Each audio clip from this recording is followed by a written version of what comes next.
Senhor presidente, deputado doutor Ulisses, senhores funcionários, assessores, policiais militares aqui presentes, ao público que nos visita, a todos que nos assistem pela TV Assembleia. Senhor presidente, hoje, nessa terça-feira, foi chamada uma audiência pública às 10 da manhã aqui para discutir o projeto de lei 920. Nós tivemos, aliás, o único deputado que compareceu no local fui eu, e acabou não havendo essa audiência pública para falarmos sobre o projeto 920, que nós temos uma série de senões aqui para discutirmos.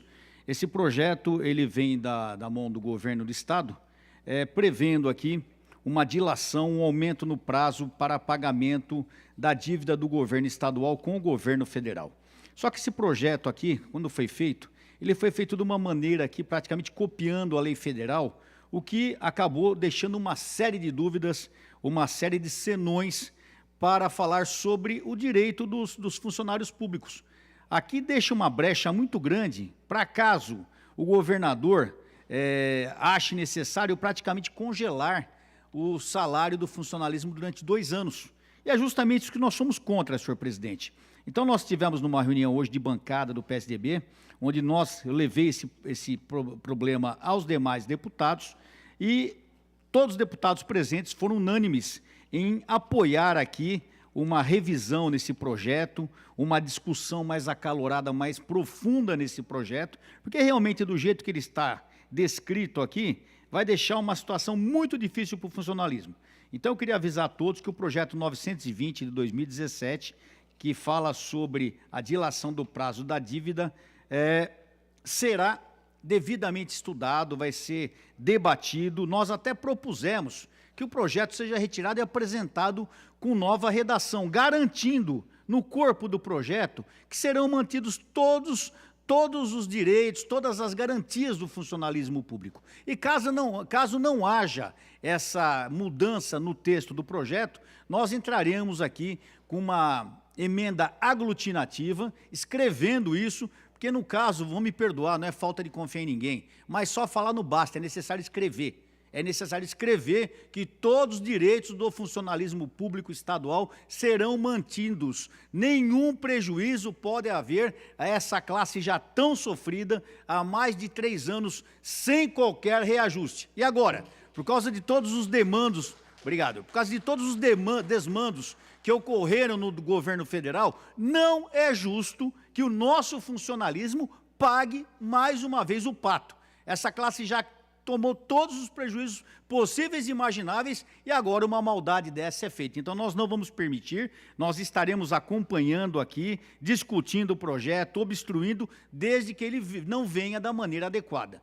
Nós sabemos que esse aumento do prazo é uma coisa que vai ter que ser feita, que a dívida tem que ser paga, mas que não seja prejudicado o nosso funcionalismo. Então, tenho certeza, os senhores e senhoras, que nós estaremos atentos aqui. Até propusemos, foi proposta pela própria bancada, a chamada de mais uma audiência pública, trazendo as associações, as representações de classe, de todos os setores do serviço público, para que seja discutido o assunto diretamente com o secretário da Fazenda. Hoje, nessa reunião pela manhã, nós tivemos a presença do representante do secretário da Fazenda, de vários cidadãos lá que são funcionários da Secretaria da Fazenda, e eles também concordaram que é necessário mantermos esse direito do funcionário, inclusive escrevendo isso. Então, tenho certeza, senhores e senhoras, que nós estaremos acompanhando de perto, mantendo os nossos direitos, já tão dilapidados, já tão sofridos, já tão esquecidos.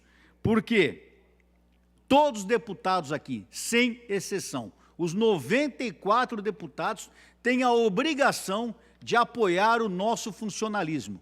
Todos os deputados, mesmo aqueles que não vêm do serviço público ou não militam diretamente no serviço público, têm voto junto a funcionários públicos, sim, seja na sua região, seja no seu tema que desenvolve. Então, todos os deputados necessitam acompanhar de perto esse projeto 920, batalhar pelos direitos do funcionalismo, brigar, discutir e manter todas as conquistas já adquiridas até o momento. Nenhum prejuízo pode ser aceito nesse momento. Nós estaremos atentos, acompanhando e tenha certeza, senhor presidente, brigando pelo nosso funcionalismo e, no caso específico nosso, pela nossa Polícia Militar. Muito obrigado, senhor presidente. Eu queria aproveitar e que a nossa fala fosse mandada para o senhor secretário da Fazenda Estadual e também para o senhor governador, para que entenda que é necessário rever esse projeto, mudar a redação do projeto, para que haja um acordo geral com essa casa, com os 94 deputados, para que sejam preservados os direitos do nosso funcionalismo. Muito obrigado, senhor presidente. Seu pedido é regimental e serão tomadas providências devidas. Com a palavra o nobre deputado Raul Marcelo.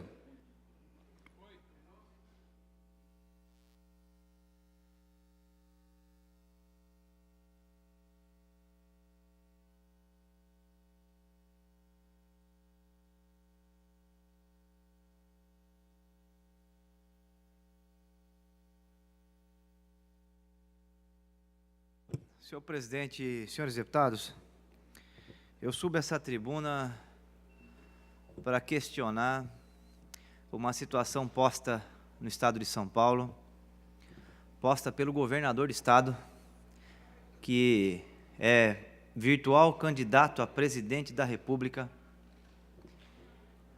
que colocou na mesa um projeto de renegociação da dívida de São Paulo. Projeto de lei que tramita nessa casa 920 de 2017. Renegociar a dívida de São Paulo é necessário? Essa é a primeira pergunta que se impõe. O que é a dívida de São Paulo? Uma dúvida que se coloca. A dívida de São Paulo, em 1996, era por volta de 40 bilhões de reais. Covas, governador do estado, iniciou um programa de renegociação da dívida com o governo federal. E toda a dívida de São Paulo, na época, foi federalizada.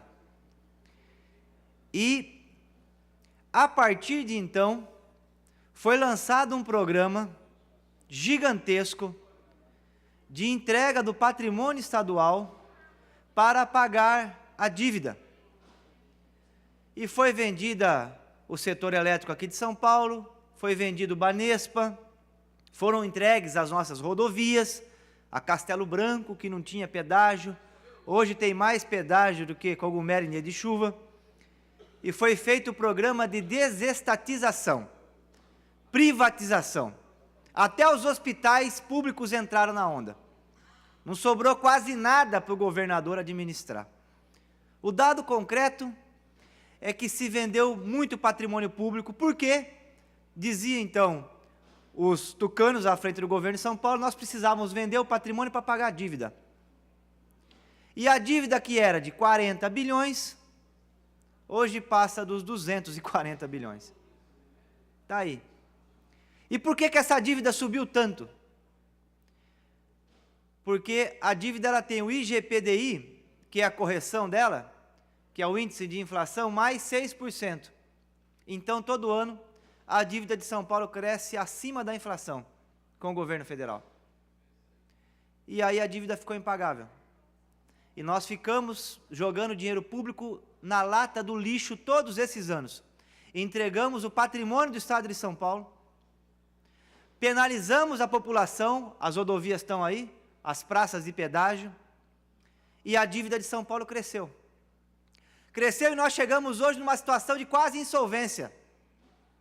Na verdade, o governador de São Paulo está quase que decretando falência, ao reabrir uma negociação em torno da dívida. Entrou até com uma ação no Supremo Tribunal Federal para questionar os termos da dívida. Agora, depois de anos e anos pagando, agora acendeu-se uma luz por conta da crise, diminuíram-se as receitas e resolveu colocar na mesa esse tema, que é um tema importantíssimo. Só para as senhoras e os senhores terem uma noção do que eu estou falando aqui, esse ano, no orçamento que nós vamos começar a discutir aqui na Assembleia, para o pagamento só dos juros, porque nós devemos, na verdade, para um verdadeiro agiota. Agiota é aquele negócio, não é? A dívida às vezes até é pequena, mas os juros é muito alto, o cidadão não consegue pagar o principal nunca. Esse ano, só para a rolagem da dívida de São Paulo, nós vamos despender 18 bilhões de reais. Isso não sou eu que estou dizendo, está escrito no orçamento. As nossas 3 universidades públicas, a USP, a Unicamp e a Unesp, os principais centros de pesquisa do país, consomem 10 bilhões por ano. Dava para fazer uma nova Unicamp, uma nova USP esse ano e uma nova Unesp. Dava para resolver o problema do ensino superior, da pesquisa e da extensão no estado de São Paulo e da ciência, que nós somos um país subdesenvolvido, pagamos um preço altíssimo para importar remédios, importar até óleo diesel, combustível de avião, porque nós não temos ciência, investimentos em infraestrutura. 18 bilhões jogados na lata do lixo. Esse dinheiro vai para a União, lá para Brasília, para a quadrilha do Temer, e a quadrilha do Temer entrega para o Itaú, para o Bradesco e para o Santander. O ano passado, a quadrilha do Temer entregou 400 bilhões para esses bancos e para as famílias bilionárias. E também a Dilma entregou, o Lula entregou, o Fernando Henrique, e vai embora. O número de governos do Brasil, desde que acabou com a inflação, os bancos ganhavam no overnight, não é, especulando com o nosso dinheiro na madrugada.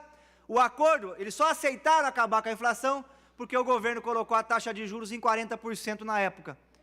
Porque nós tivemos vários planos do Brasil para enfrentar a inflação e o setor financeiro nunca aceitou. E só aceitou quando conseguiu um mecanismo para ganhar mais do que ganhava na inflação. E a taxa de juros no Brasil nunca deixou de ser a maior do mundo, desde o Plano Real até hoje. E é isso que está acontecendo com o dinheiro de São Paulo. Para investimento, 12 bilhões. Para a saúde, 25 bilhões. Para a educação, 43. E para a dívida, para o Olavo Setúbal, para o pessoal do Bradesco, 18 bilhões. É por isso que não tem dinheiro para nada. E agora o governador quer renegociar os termos da dívida. Ele quer ter, durante 2 anos, a possibilidade de pagar menos do que nós estamos pagando hoje. Só que a questão, nós somos a favor de uma renegociação da dívida. Sou a favor de uma renegociação da dívida, é claro, é óbvio. Nós temos que acabar com essa história de pagar mais do que a inflação. E até abrir uma investigação aqui nessa casa séria. A Argentina fez uma auditoria da sua dívida, reduziu em quase 40%. Era dívida sobre dívida, juros sobre juros. Nós tínhamos que fazer aqui também uma investigação séria. Se esse parlamento honrasse o P de parlamento, não fosse um despachante de luxo do Palácio dos Bandeirantes, nós já teríamos feito uma investigação nessa dívida há muito tempo e poderíamos ser diminuído. Em vez de pagar 18 bilhões, poderíamos pagar 1, 2, 3, e esse recurso nós poderíamos investir nas rodovias do Estado, no ensino, na pesquisa, qualificar os nossos servidores públicos, não é? Mas não é isso que acontece. E agora o governador resolveu fazer uma nova negociação. E mandou para casa, para essa casa, um projeto para refazer os termos. E aí ele coloca que ele quer essa folga para poder pagar em parcelas menores a rolagem da dívida. Só que em contrapartida, eu queria concluir com isso, senhor presidente, ele entrega os direitos dos nossos servidores públicos. Os professores estão aí há 3 anos, sem reajuste da inflação.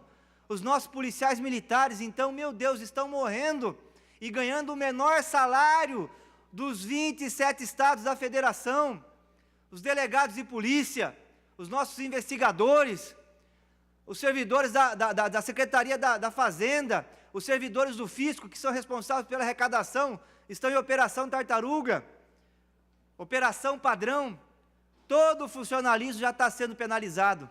E agora manda um projeto para essa casa para penalizar ainda mais. 2 anos.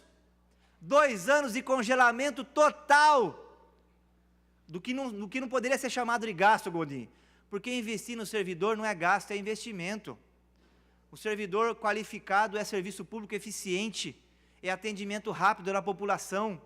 Lá na ponta, no posto de saúde, no hospital público, o servidor de cabeça erguida, espinha reta, é atendimento mais qualificado para o nosso povo. Isso não é gasto, é investimento, até porque o servidor vai receber o seu salário, os seus vencimentos, e não vai colocar embaixo do colchão dinheiro, Godinho.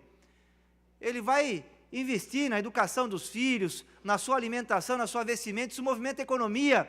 É um erro, esse pessoal que estuda economia, acha que a economia do Estado é igual a economia de padaria, né? É uma tristeza. Eu vejo aquela Mira Leitão falar na Rede Globo, ela nunca estudou economia, ela acha que o Estado é igual a 2 mais 2 é 4, não é assim.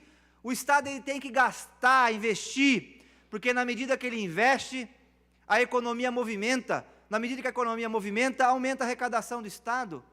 É basilar isso. Aliás, foi descoberto pelo Roosevelt nos Estados Unidos, depois da crise de 29. O governo norte-americano não tinha dinheiro para nada, ele resolveu contrair dívida com juros diferentes, baixo, fez investimentos em infraestrutura, empregou o povo começou a consumir, resgatou a economia dos Estados Unidos, é lembrado até hoje, por isso, um dos maiores presidentes do século XX.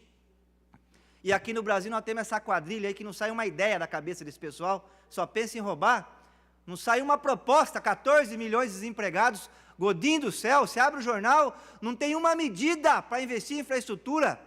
É só como é que eu vou me defender do processo e como é que eu vou comprar deputado para escapar do impeachment. É só essa discussão que nós temos no Brasil, 14 milhões de desempregados, e não dá para andar mais em São Paulo.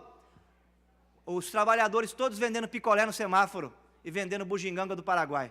O desemprego é isso. E aqueles que ainda não entraram no crime, porque como é que a pessoa vai comer? Aumentou até o número de roubos, a residência, os pequenos furtos, está aumentando tudo. E a quadrilha lá em Brasília, preocupada em se safar do impeachment. Então, eu queria concluir com isso. Esse projeto é um projeto que tem alto impacto para os servidores públicos do Estado de São Paulo e para a sociedade do nosso Estado. Então, ele terá que ser discutido em detalhes e terá que ser reformulado. Renegociar a dívida é necessário? Sou o primeiro parlamentar a assinar. Só que nós não podemos entregar o futuro dos servidores públicos do Estado de São Paulo em troca aí de uma renegociação que durante alguns anos vai beneficiar o Estado de São Paulo. Muito obrigado, senhor presidente. Com a palavra o nobre deputado Luiz Carlos Gondim.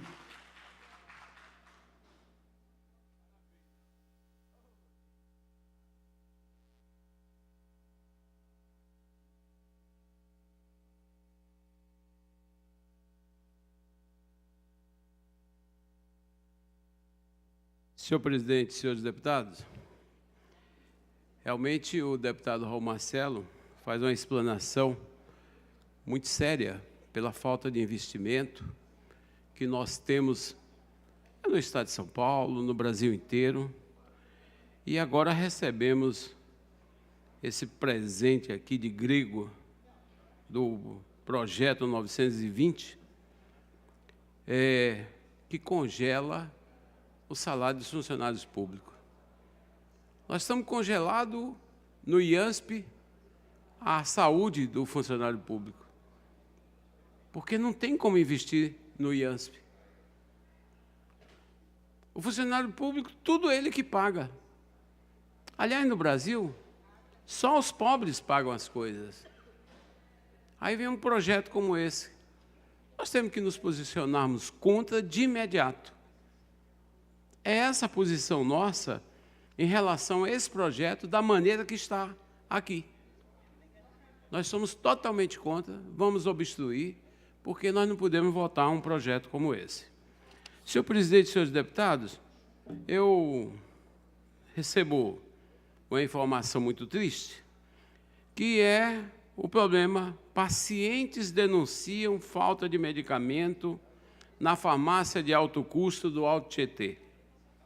Essa farmácia de alto custo fica na maior cidade do Alto Tietê, que é Mogi das Cruzes, a mais bem estruturada, e os pacientes transplantados,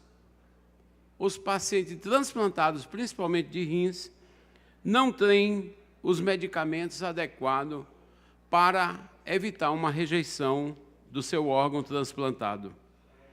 Falta o trancolimo, falta o micofenaco de sódio, e esses pacientes, doutor Ulisses, eles não têm onde buscar esse medicamento. Agora, o Ministério da Saúde tem que ver, tem que investir para que evite que esses pacientes entrem, baixa sua imunidade, tenha rejeição e os gastos vão ser muito maior. E esse paciente volta para a fila para ser transplantado novamente, ter a rejeição do órgão. Então, alguns pacientes aqui mostrando o seu tempo que levou para conseguir o transplante de rim. Agora, depois de transplantado, ele corre o risco por uma falta de investimento na saúde do governo federal. Então, nós estamos aqui fazendo um protesto, apelando ao mesmo tempo ao presidente Temer, ao ministro da Saúde, que envie urgente todos esses medicamentos para todos os estados. Nós não podemos fazer com que essas pessoas paguem pela sua vida justamente por falta de medicamentos de alto custo. Isso reflete aonde? Reflete na nossa cidade, que imediatamente telefona para o deputado que é médico, que é o meu caso, e diz assim: Gondim, alguém tem que pôr a boca no trombone, alguém tem que falar. Faça o papel nosso, nos represente, busque essa solução. E aqui nós estamos fazendo esse apelo ao Ministério da Saúde e, ao mesmo tempo, ao secretário de Saúde do Estado. Dizer a ele que não meça esforços para esses pacientes transplantados. Fizemos aqui um hospital do transplante, aqui na Brigadeiro Luiz Antônio. Nós temos alguns hospitais conveniados para transplantes de órgão. Aí, de imediato, falta justamente o medicamento que evita a rejeição dos órgãos para depois de transplantado. Então, o doutor Ulisses, que é médico, presidente dessa casa, sabe o que eu estou falando, sabe o que essas pessoas estão sentindo. E diz o colega médico aqui, o doutor Rui, que é responsável por 2 serviços de nefrologia, tanto trabalho para se conseguir uma hemodiálise próxima da cidade, para se entrar nessa fila de transplante e, posteriormente, por causa de um medicamento, é lógico que o paciente não consegue comprar, provavelmente o paciente que tem um salário de 1 a 5 salários mínimos, ele não vai conseguir comprar, porque senão ele não vai comer, e o paciente chega e diz assim, o doutor Rui, e agora você perder tudo, inclusive a vida desse paciente. Então, é uma questão de vida. Então, eu queria aqui dizer que são vários assuntos que nós estamos aqui conversando, discutindo hoje. Um deles é sobre esse projeto que está mal feito, o 920 de 2017, e que nós precisamos corrigir para que nós possamos pôr aqui em votação. Do jeito que está, nós vamos votar contra, e fazer também essa observação em relação ao problema da falta de medicamentos de alto custo, principalmente na farmácia do Alto Tietê, farmácia de alto custo. Senhor presidente, existe um acordo aí para a suspensão desse trabalho? Até às 16h30, havendo o acordo, eu solicito essa suspensão, enquanto citei o Colégio de Líderes, e vamos discutir esse assunto do 920 e outros mais. Senhoras deputadas e senhores deputados, havendo acordo de liderança, os trabalhos da presente sessão estão suspensos até às 16h30. Está suspensa a sessão. Doutor Ulisses Tassinari, esta sessão ordinária está suspensa. Nós voltamos a partir das 16h30. Continue com a programação da TV Alesp.